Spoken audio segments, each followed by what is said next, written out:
Odessa was the greatest commercial seaport in the Russian Empire. The city thrived on shipping and business and the global trade in wheat grown on the vast Russian plains.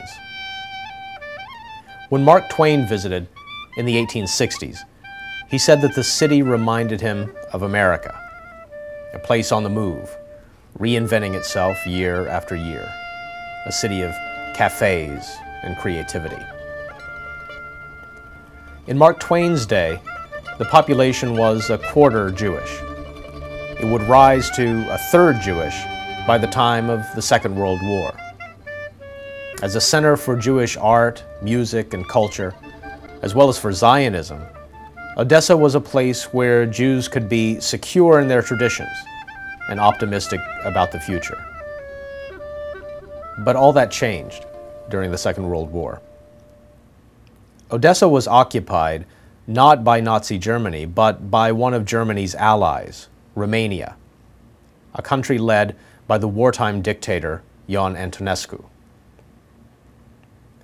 Antonescu made Odessa into the capital of a stretch of territory that the Romanians called Transnistria, a region of the old Soviet Union that Romania controlled throughout the war.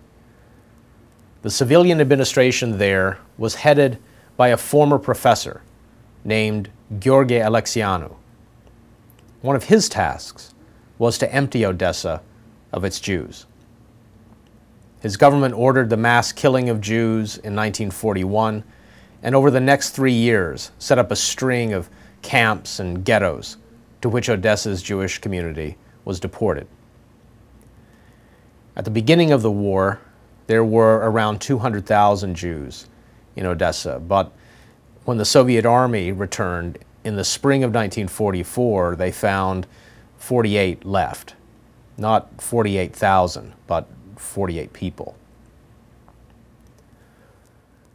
This book is a kind of mystery story.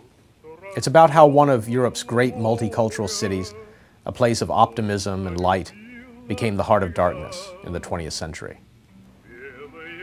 It tells Odessa's story through the lives of its geniuses and its villains, people like the great writer Isaac Babel and the filmmaker Sergei Eisenstein, two artists who created some of the most memorable images of Odessa's good times and its bad ones.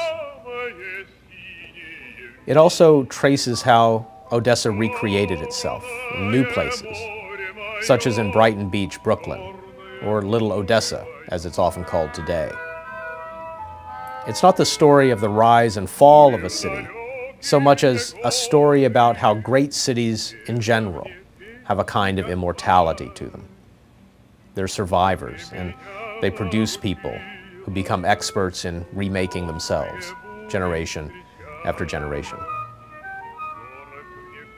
Odessa is still a wonderful place to visit, and you can see the legacy of its Jewish, Russian, Ukrainian, even Italian and Greek heritage in the streets and squares. But its history has something profound to teach about how fragile cosmopolitanism can be. This book is about the amazing history of the times when a great European city got neighborliness right, but also about the really awful periods when it didn't. Не ревнуй, дорогая.